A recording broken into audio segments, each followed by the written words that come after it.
Please sit down. I apologize for keeping you waiting. We were playing with elevators. Long story. At any rate, good evening. I believe we've had a series of very productive meetings in the past few days, and I'm looking forward to continuing to make progress on critical global issues as we head off to Glasgow. Because of what we've seen again here in Rome, what I think is the power of America showing up and working with our allies and partners to make progress on issues that matter to all of us. And there's really no substitute for face-to-face discussions and negotiations among the leaders when it comes to building understanding and cooperation. I found in all of my meetings here, both the larger sessions and the one-on-one sessions, and I had many of those, a real eagerness among our partners and allies for American leadership to help bring the world together and solve some of these big problems. I found my one-on-one engagements with so many of the leaders and the importance of strong personal relationships never ceases to amaze me when you're looking at someone straight in the eye when you're trying to get something done. They know me, I know them, we can get things done together.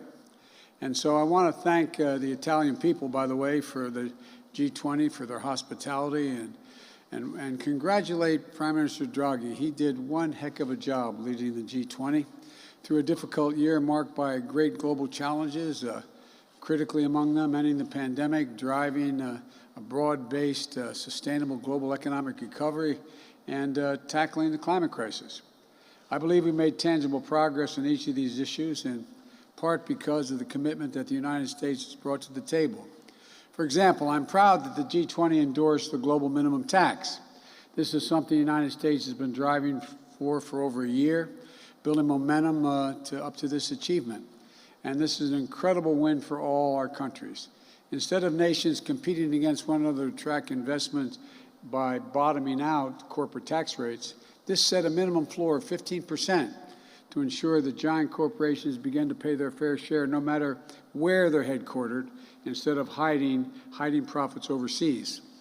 We also agreed to establish a fund in the future that for countries can draw on to help prevent, if necessary, and respond to the next pandemic, prepared for the next time around.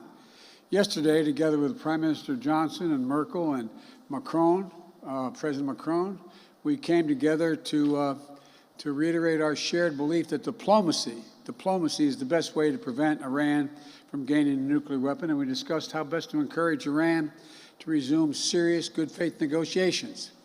And I also want to note that even as I've been here in Rome, as you might guess, and some of you I suspect doing the same thing, American reporters, been focused on the vital issues that affect American workers and families at home. I just finished meeting with a broad coalition of partners on how to address the immediate supply chain backlogs and that the world's been dealing with and facing, and we're facing back at home, and how to make sure we have access to all the products we need, from shoes to furniture to electronics to automobiles, to make sure that we talk about how better to secure ourselves against these future shocks, whether pandemic, climate change, or other disasters. And the Build Back Better framework, which is, God willing, going to be voted on as early as sometime this coming week, that I announced on Thursday, includes, for the first time ever, several billion dollars to help strengthen the supply chains to make sure we have access to everything we need. And it's going to give workers and folks making all these products just a little bit of breathing room. The Build Back Better will also going to make it easier for them to afford everything from child care while they're at work for their kids, 2 years of free high-quality preschool. And finally, today I was proud to announce, together with our close EU partners, another critical win for both American workers and the climate agenda.